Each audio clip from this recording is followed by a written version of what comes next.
Well, good evening, everyone. And while I'm very comfortable as a former restaurateur with the sound of eating, the sound of people talking while they're eating makes me very nervous about the quality of the food. So I'll leave it to that.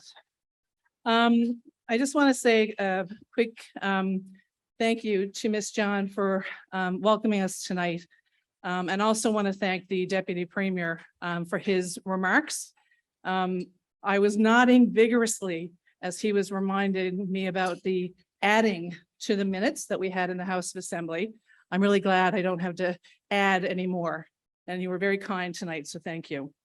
I want to say a sincere congratulations to the award recipients that I share this evening with. It is hugely humbling for me as a young girl who cut fish tongues on the side of the wharf in Fermuse, Newfoundland, to be here in your company tonight. And I want to say thank you to the Public Policy Forum, the sponsors and the supporters, and the team for this award on this particular date, September the 21st. It's a little serendipitous for a number of reasons. In 2013, the same year that this award was launched, I found myself standing in front of several hundred folks in the business community in Newfoundland and Labrador, with a sprinkling of various political leaders from all parties, academics and community leaders, to present a keynote speech about full-day kindergarten and junior kindergarten. My first foray into what some thought was an odd topic for a business leader, having been a long-time economic policy advocate, championing Atlantic Canadian regional cooperation while respecting our cultural diversity and also the powerful value of partnerships across the region, there was an urgency in my call to action that day. I spoke about Chris Hatfield, who at the time had single-handedly reignited an international interest and curiosity in space missions, going on to discuss the vast research that clearly showed the societal and economic value of strong childhood learning programs. In the room that afternoon was Mrs. Peddle, a talented early childhood educator and an incredible mentor to my husband, Doug, who's with me tonight, and I as we were parents. In speaking about our son, her wisest words might well have been, "It's okay for him to be him and not you." Then as I look out tonight and see our son Liam sitting here, who, by the way, is celebrating his 19th birthday with us this evening.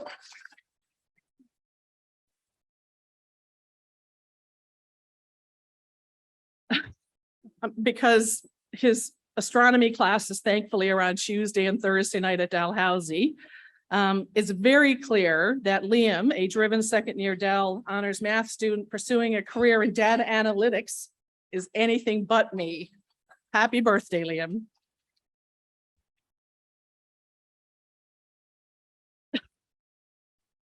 So to Doug, Liam, and Cameron, who is actually home in Newfoundland, I want to say thank you for your incredible patience, support, and the love you've given me to do these things that I'm passionate about in pursuit of helping make things a little better for folks. I am who I am because of you.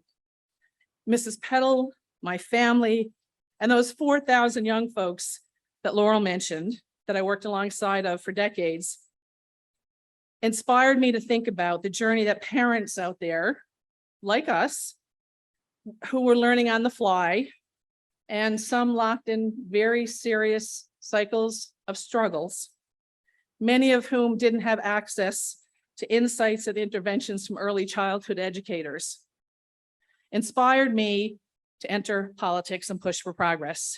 So I ran for office, and admittedly inexperienced with party politics, I came away with an unbelievably huge respect for the people who do the heavy lifting, and also for those who are in the arena today.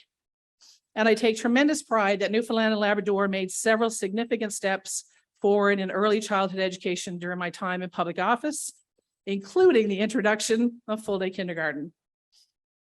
Continuing to focus today on things that accelerate growth in Atlantic Canada, I'm very enthusiastic about the work fellow Sandpiper co-founders Rihanna Davis and Sarah Young and I have undertaken to disrupt the access to capital for women. As was mentioned, we are among the first all-women GP national funds in Canada and the first on the East Coast.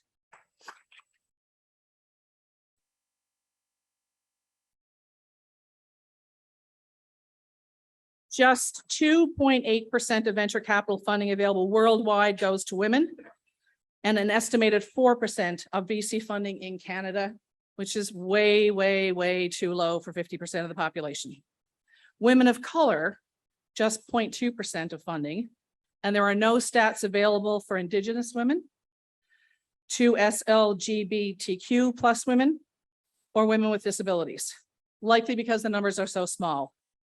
Women entrepreneurs need capital, and we need even stronger companies led by women in the region to inspire more women to see it and be it. So coming back to where I started. During the pandemic, men and women across the country raised our voices about childcare and early learning, leading to a long-awaited step change in public policy across the country as a result.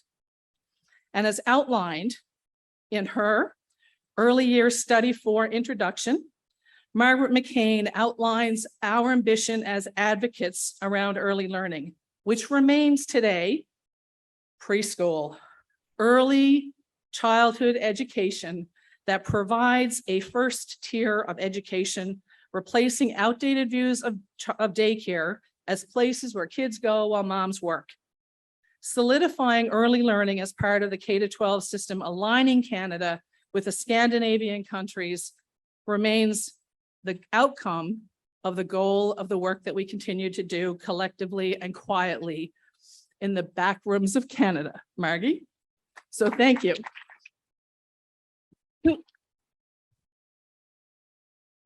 Kudos to the PPF for building on their work today, adding to the discussion, doing a deeper dive into workforce development for early childhood education.